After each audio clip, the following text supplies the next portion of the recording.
We're talking this morning about conversations that people need to be having, and maybe they haven't had or are preparing to have as they go into like engagement or marriage.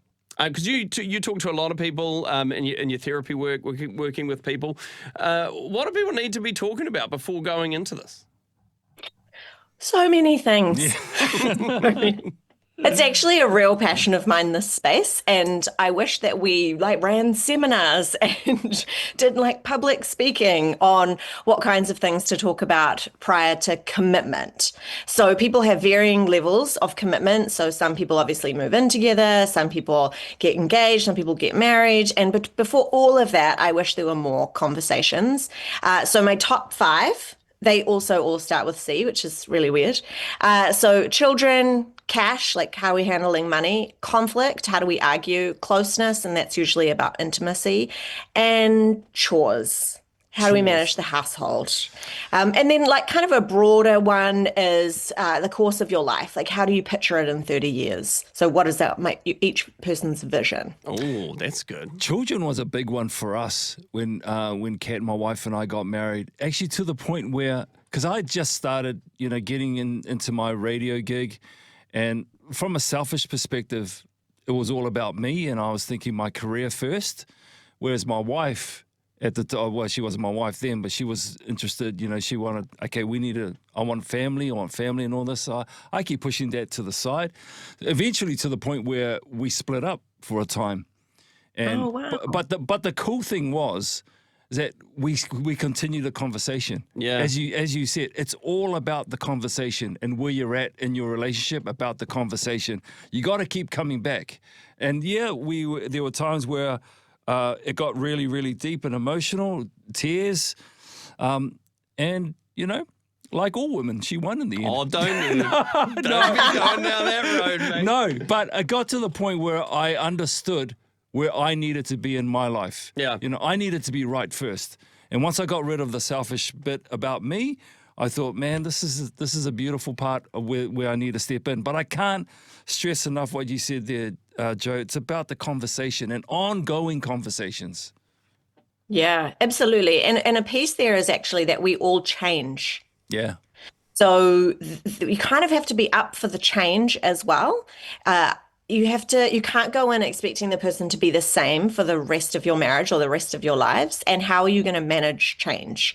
How are you going to be kind of adapt to each other? Because we move, our values move, our vision moves. Yeah. So we have to be able to be kind of up for that conversation. That's a little bit of a tricky one, the change thing, because, everyone knows that will happen. And over your life, everybody changes. You mature, you grow, you develop, maybe your views on things, all kinds of things change. But then, is it a danger, too, to be sort of almost expecting change in a person that currently isn't there, but thinking, oh, that's all right, because that's going to change? They're going to come around to whatever. No. Is that a common, would you say that's a common problem that people have had, like thinking, I'm going to change that person or they're going to come around to my viewpoint, just a matter of time? Yeah, that's what I call the one-day wager. So you're waging your life on the fact that one day things will be different. And that's not good. We don't want that. You can't date someone for their potential. You can't marry them for their potential. You have to marry them for who they are now. So what I mean by change is that, you might have, somebody who says, just using your example of children, somebody who says, I want a big family. I want 4 kids. I want 5 kids. And then they have 2 kids and they're like, whoa, no. I no longer want that's the end of that. And so It's how you're going to manage change. It's how you're going to resolve it. And one of the things, for example, for Dave and I is around learning. So when one of us is exposed to a particularly new idea that might change the way we see the world, it's important the other person also engages with that idea. Like, they also might read that book or listen to that interview, watch that documentary. So we try and stay kind of aligned with each other where there might not be 100% agreement, but we at least understand what's happening for the other person. Yeah, I like what you said there, the alignment. And I was going to ask you practically, we talk about having the conversation and aligning, but what are the first steps? Finance is a big one. You mentioned cash. when you're Yeah. talking about getting, making the big commitment from being engaged to getting married or even being engaged. So how do you start that conversation, or what does it look like? Because you don't know each other's spending habits or whatever. So where do you start? Well, hopefully you do know some of the other person's spending habits. Oh, maybe, yeah. Hopefully you're having some kind of observation of what they're spending their money on and how much they're saving or not. How much of a kind of a long-term vision do they have with their finances or not? Do they have a long-term plan versus a short-term kind of instant, immediate gratification approach to life? So I think you want to be really explicit about that. Before I can make a big commitment to this relationship, before we can get engaged, I want us to talk about money. And like, what's the priority with money? Is the priority giving some away? Is the priority, having a really great retirement plan? Is the priority to own a home? Like, where do you want to use your money? Is one of you like thinking, oh, I really want to use my money on private schooling, while the other person is thinking, I really want to grow my property portfolio? Like, I'm just, I'm being really practical, because that's actually how it looks. And lots of these expectations just go unspoken. So the 5 C's, can you run through them just quickly again? And we've sort of got 2 that we'll dive into a little bit more here. Yeah, cool. So 1, children; 2, cash; 3, conflict; 4, closeness, which is really about intimacy; 5, chores, like how are we going to manage the household; and then that last one was kind of a broader umbrella term, which was the course, like how do you see the course of your life going? So you said off air to us that there's one in particular that you see coming up quite a bit in particularly Christian relationships.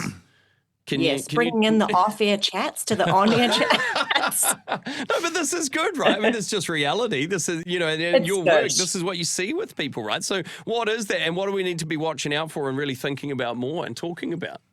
Yeah, so I see this in faith marriages or relationships, but then also in some particular cultural groups. Yeah. That's the gender roles piece. So who's going to do what, and what are the expectations? So are we kind of coming in with a little bit of a bias around who's going to play what role in the household, who's going to look after the kids, who's going to do the housework, who makes the decisions, who's smarter than who? And I know that sounds kind of mean, I don't know, but that's actually what people come into relationships with.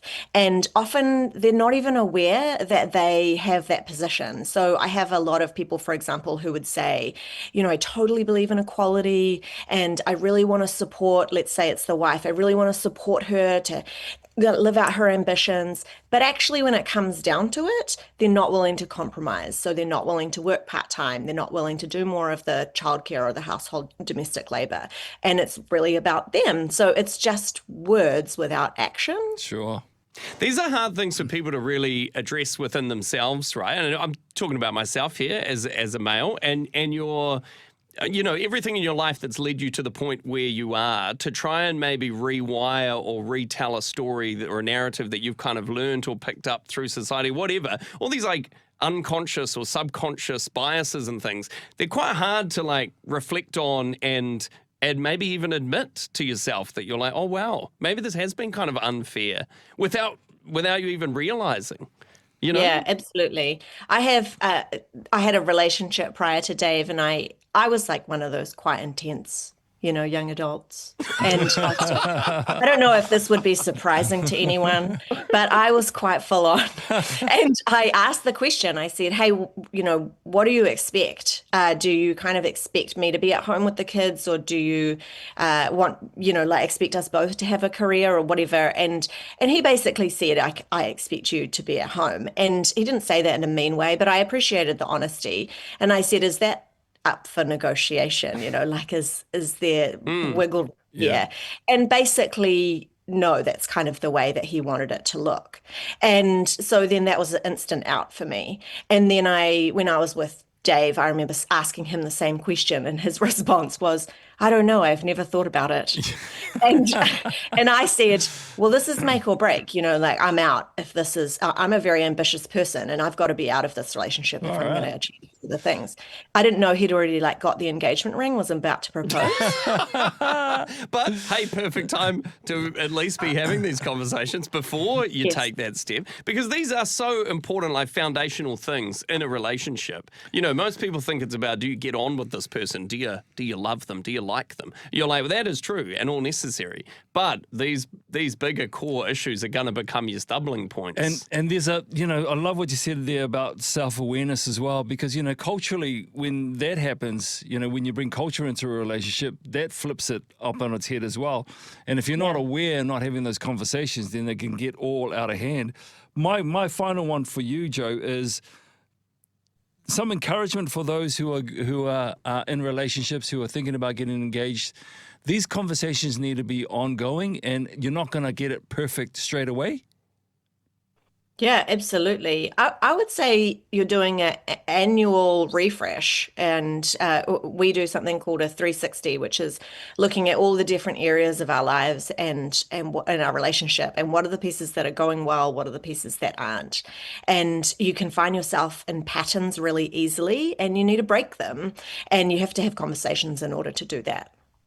Love what you've been talking about this morning, Joe, and I think hopefully maybe it's challenged some people to think, oh, have we talked about these things? And I know not everyone is pre-marriage or pre-engaged, all that sort of stuff. You might have been married for a long time or in a long-term relationship and thinking, wow, have we really looked into that or talked about that openly?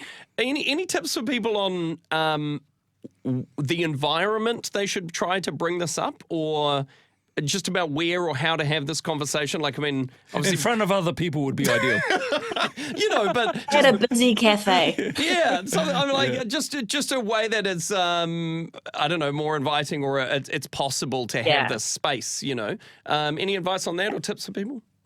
Yeah, so I always believe in giving context. And so you might say something like, hey, I want to talk about some things. They might be a little bit uncomfortable. What I'm worried about is that you're going to get upset, or that you're going to have a big reaction, or that we're not going to be able to talk about this well. So you've laid the land, and you might say something like, is this the right time, or do you want to talk about this another day when you're less tired? So you're giving them lots of space to start that conversation well with you.